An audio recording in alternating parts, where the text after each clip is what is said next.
What's going on, you guys? This is Dimension Scott back at you once again with a brand new video, and today I'm going to be talking about my top 5 favorite sequels that are better than their predecessors. So let's talk about it.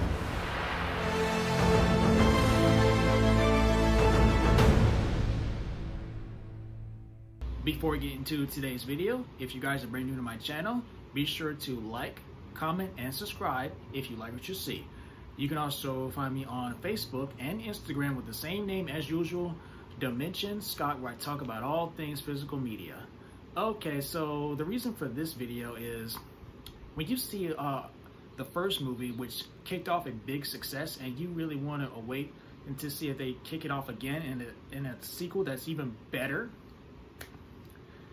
There are many sequels that I've seen over the past years through my entire life growing up that kicked off a huge success, and then maybe in some cases do an even better job. And now there are some sequels you're probably going to see on this list that you might think, well, nah, I disagree, I prefer the original, but that's okay. We all have subjective opinions. So with all that in mind, shall we begin?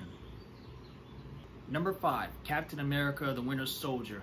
Thriller movie. Captain America, Steve Rogers, joins up with Scarlett Johansson as Black Widow, and they go on a mission to discover who is infiltrating S.H.I.E.L.D.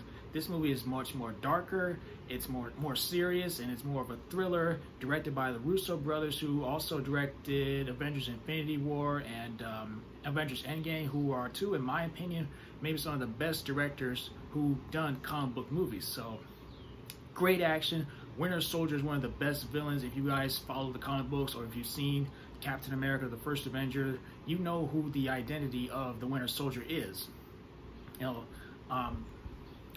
that fight sequence between Winter Soldier and Steve Rogers in the streets was awesome. It had good score as well.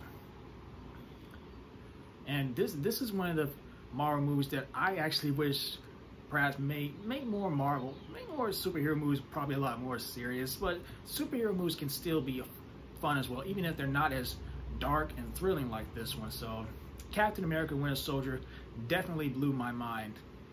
From the first one, which took place during the World War II era, during the 1940s, World War II, from start to finish, a very, very good story with a badass Black Widow, Steve Rogers, and great action shooting by the Russo brothers. Did a fantastic job.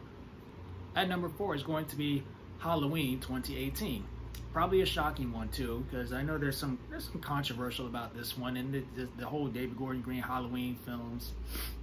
But Halloween 2018 took place in a 40-year time jump after the original Halloween film. So Jamie Lee Curtis has been preparing herself for the return of the Boogeyman, along with her generations of family. It brings back that more scariness, Michael Myers, taking place only after the original 1970s film.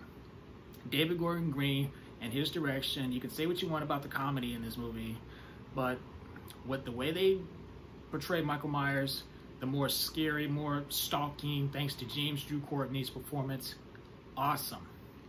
It felt like it was the return of Halloween in over 10 years, because a lot of people were overly negative about Rob Zombie's Halloween 2, and then with this movie came to theaters, which was my first Halloween experience in the theaters, it was fantastic. So Jamie Lee Curtis, new generations of Strodes, Michael Myers back to the more scariness, no longer related to being Laurie Strode's brother, which I don't think was really necessary before, is great. As well, I do enjoy the other Halloween films directed by David Gordon Green as well. Number 3 is going to be Rush Hour 2. Chris Tucker, Jackie Chan once again with their buddy cop relationship, traveling to Hong Kong to take down this crime lord that killed 2 Americans, and it is hilarious from start to finish. Lee and Carter are butting heads with each other, you know, being on vacation, wants to have fun, but Lee cares about his job too much, and the massage policy, the gangster bar scene with Mike playing Michael Jackson's "Don't Stop Till You Get Enough," and Chris Tucker learning how to speak language such as like Anede, Joe I team, Ogmog, oh I came, okay, fun gal, right now. And you're like, you just asked everybody to pick up their samurai swords and shave your butt.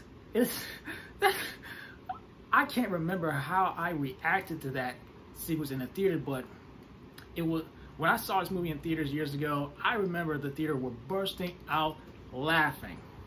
Yeah, so you have that, the massage policy, and running through Hong Kong butt naked and just spying on women, and just hilarious from start to finish. Rush Hour 2 is my favorite of these Rush Hour films. Number 2 is going to be Spider-Man 2. Tobey Maguire once again as Peter Parker. Sam Raimi expands Peter Parker's journey as being the web slinger, balancing his life as Peter Parker and Spider-Man, Dr. Octopus or Doc Ock. And some of my favorite shot action sequences in comic book film history. And I think Spider-Man 2 is one of the best comic book movies ever made, thanks to Sam Raimi and his directing and his storytelling and emotion side of Peter Parker trying to be either be Peter Parker or Spider-Man, take his abilities with the girl he loves, his school, his job, paying rent. It is great storytelling you can really relate to in a lot of real life. And coming in at number 1 is going to be X2, X-Men United. So Bryan Singer and his direction, his vision.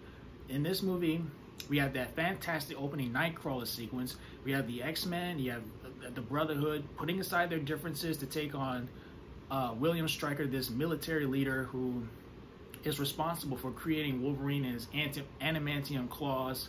Really great story, really great acting, really great action from start to finish. And I really wish we could have continued that tone and direction in X-Men 3, which we unfortunately did not, because a lot of stuff happened behind the scenes and just wanted to do other projects. So, but X2 United is a definitely great continuation sequel from the success of the original X-Men film, with its great cast, great action, great story, and teases for what's next to come. And back when filmmaking was taken a lot more serious and no comedy, no over-the-top jokes all over the place, and it's great. So there we have it, guys. What do you guys think of my list? What are your favorite sequels of all time?